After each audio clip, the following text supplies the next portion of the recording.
Les feuilles mortes me chatouillent la plante des pieds. Les oiseaux chantent des hymnes révolutionnaires pendant que ma bouche sifflote, heureuse. De mon point de vue, la forêt est marron. Les fougères sont séchées, les feuilles mortes tapissent le sol et amortissent la chute de métal. Mais si je lève les yeux, un arc-en-ciel de feuilles apparaît. Rouge, jaune, doré et marron. Quelques résistantes sont encore vertes. La forêt est si belle en automne. J'aime la fraîcheur de l'humidité forestière et ma peau s'en délecte. Il pleut, mais pas assez pour que les gouttes percent le parapluie que constitue la canopée. L'odeur d'humus humide envahit mes narines avec satisfaction. Mes yeux voient des scarabées miroirs au sol, dont l'apparence me fait penser à des robots modernes. Ils reflètent les arbres environnants de leur carapace argentée. Je m'enfonce légèrement dans les sous-bois que je connais par cœur. Le bruit des branches mortes que mes pieds me cassent rythme mes foulées. Mes oreilles s'amusent à battre la mesure et mes jambes s'exécutent en harmonie. Mes yeux voient de vieux chênes immenses, quelques frêles bouleaux et d'improbables châtaigniers sauvages. Mon nez sent une odeur de légumes fumés. Quelques insolites font un barbecue en plein automne sous la pluie. En dépassant le magnifique et immense chêne multicentenaire, je vois 3 ogres, de dos, magnum de bière à la main, s'affairer autour du brasero vegan.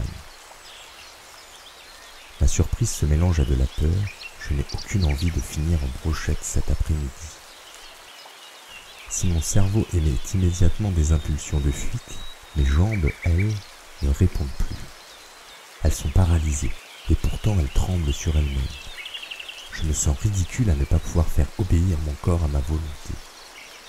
Mes mâchoires se mettent même à trembler, et le bruit sourd provoqué par leur claquement fait que les 3 ogres se retournent. Ils sont immenses, proches des 3 mètres, et tout aussi larges, habillés d'un drap troué et sale. Mon visage pâlit, et ils sourient de leurs dents vertes et carriées. Malgré tout, ils ont une bouille sympathique, et devant mon effroi manifeste, me rassurent aussitôt. Ce sont des ogres révolutionnaires et antispécistes. Ils sont devenus véganes par choix.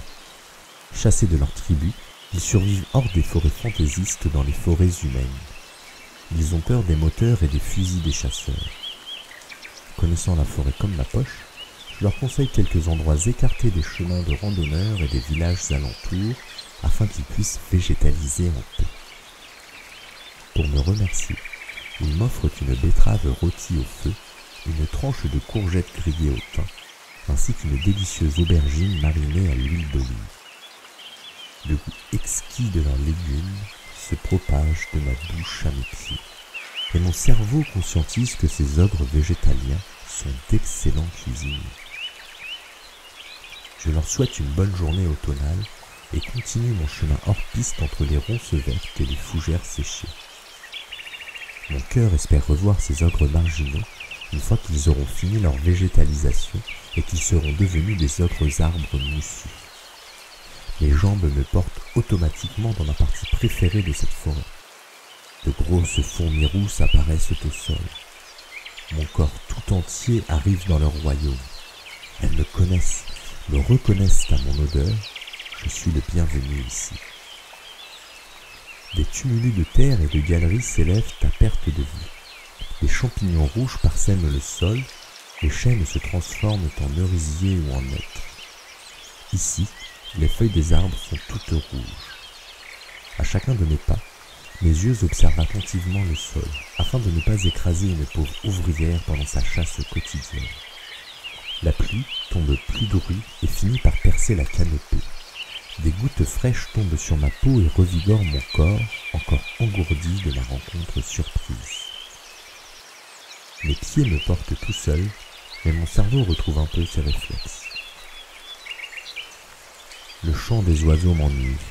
Les gouttes de pluie s'abattent en rythme sur les feuilles mourantes et mes mouvements se transforment en une étrange danse, invisible, rythmée par le bruit des gouttes de pluie.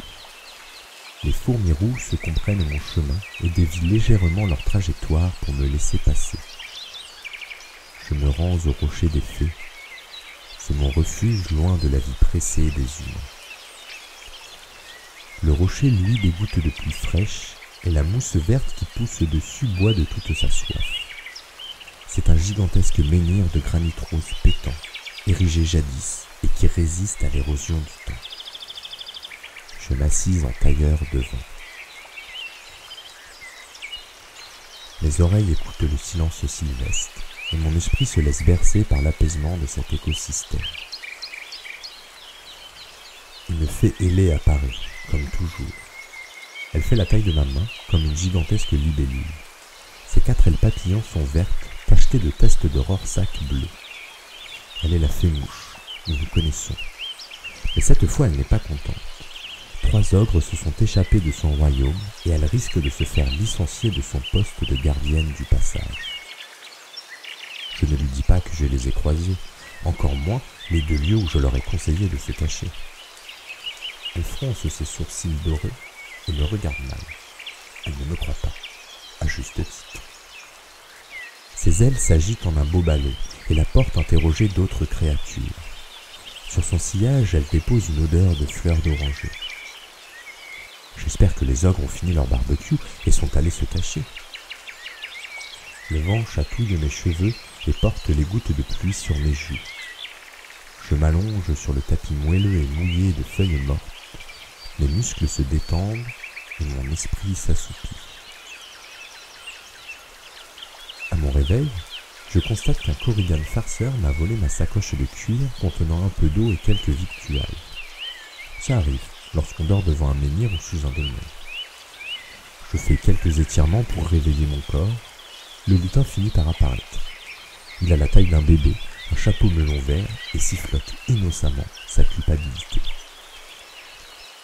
Il agit sous les ordres de la fée mouche. Elle est sa supérieure hiérarchique. Il n'accepte de me rendre ma besace que si je l'informe d'où sont les ogres véganes. Ce que je refuse, évidemment. Il me menace d'une malédiction vaine dans le royaume des humains, m'insulte de ne pas respecter les traditions. Il n'y aura pas de chaudron rempli de lingots d'or pour moi au pied d'un arc-en-ciel. Je m'en moque. Je décide de fuir sa malveillance et me dirige au hasard de la forêt. J'arrive à m'y perdre bien que je la connaisse par cœur. Au hasard de mes foulées, je me retrouve trempé dans une petite clairière où une cabane se dresse en son centre. Sa cheminée fume de chaleur et de sollicitude. La pluie tombe drue et mon nez éternue. Mon cerveau s'enrhume et j'ai la chair de poule. Je toque à la porte et un berger m'ouvre. Il ressemble à un petit ogre d'à peine 2 mètres. Dévêtu d'une peau de mouton cousu, elle me propose de boire une tisane de tilleul bien chaude. J'entre dans la cabane et m'assieds immédiatement près du poêle. La chaleur du feu me lèche la peau et me sèche rapidement.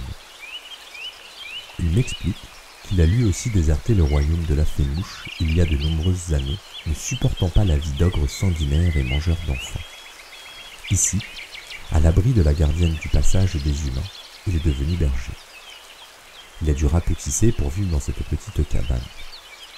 De la fenêtre, je vois son chien, bariolé de blanc et de noir, courir en rond dans la prairie, autour du troupeau de moutons imaginaires.